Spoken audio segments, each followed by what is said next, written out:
সাম্প্রদায়িক, এত সেকুলার, আর পার্শ্ববর্তী দেশ আপনাকে জায়গা দেয়, আর ওইখান থেকে বাংলাভাষী মুসলমান যারা তারা টিকতে পারছে না, তাদেরকে পুশিং করছে এখানে।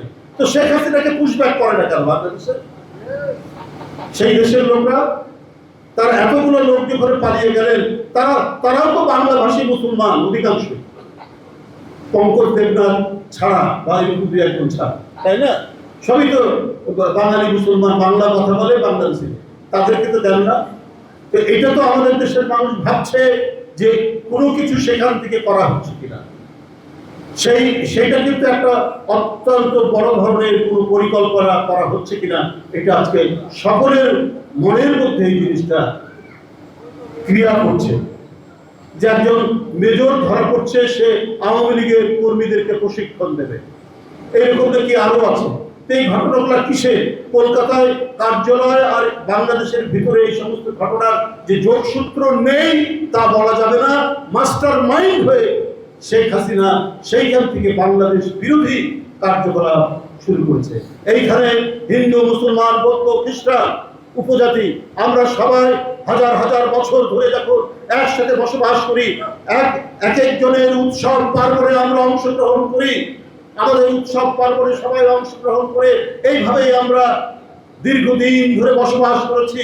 আমাদের সেই মহিমান্বিত বসবাস, আমাদের সেই আনন্দপূর্ণ বসবাসের মধ্যে শেখ হাসিনা কালিমা লিপ্ত করে আমাদেরকে বিভাজন করার চেষ্টা করেছে। সেই বিভাজন এদেশের মানুষ হয়। আজকে যারা সনাতন ধর্মের মানুষ যারা এখানে আছে, যারা এই সম্মেলন করেছেন এই অল্প কয়েকদিনের মধ্যে, সবাইকে আবারও আমাদের সেই অঙ্গীকার যে আমরা কাছাকাছি, পাশাপাশি, কাঁধে কাঁধ মিলিয়ে থাকবো। আমরা আপনারা প্রত্যেকেই পরম আত্মীয়, একে অপরের উৎসব পার্বণে যোগ দেব, একে অপরের সামাজিক জীবনের সমস্ত আচার অনুষ্ঠান আছে সেইখানে আমরা একসাথে উপভোগ করব, একসাথে আমরা আনন্দ করব। কোন ধরনের চক্রান্ত, কোন ষড়যন্ত্র, কোন উস্কানির মুখে আমরা যাব না। অপর্ণা রায় অত্যন্ত পরিশ্রম করে তিল করে এই সংগঠনকে গড়ে আমি দেখেছি ভাষানী ভবনের সেই ছোট্ট অডিটোরিয়াম থেকে আজকে এত বড় একটা সমাবেশ সে করেছে। আমি ওকে বললাম, তুমি এটা নিলে কেন? কমপক্ষে ইয়েতে নিতে, ইঞ্জিনিয়ারিং ইনস্টিটিউট নিতে। বলেছে, চাচা আমি তো ঠিক বুঝতে পারিনি, তো অনেক লোক চলে এসেছে। তা আমি তাকে ধন্যবাদ জানাই, আমি তার সাফল্য কামনা করি।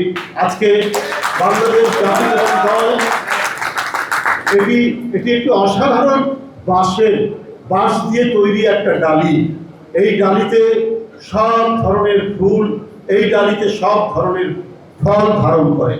বাংলাদেশী জাতীয়তাবাদ এই এমন একটি সংজ্ঞা, সেই সংজ্ঞার মধ্যে প্রত্যেকে নিবিড়ভাবে একে অপরের সাথে মিলে মিশে থাকা এই সংজ্ঞা, সেই নিশ্চয়তা, সেই গ্যারান্টি হচ্ছে বাংলাদেশ জাতীয়তাবাদী দল।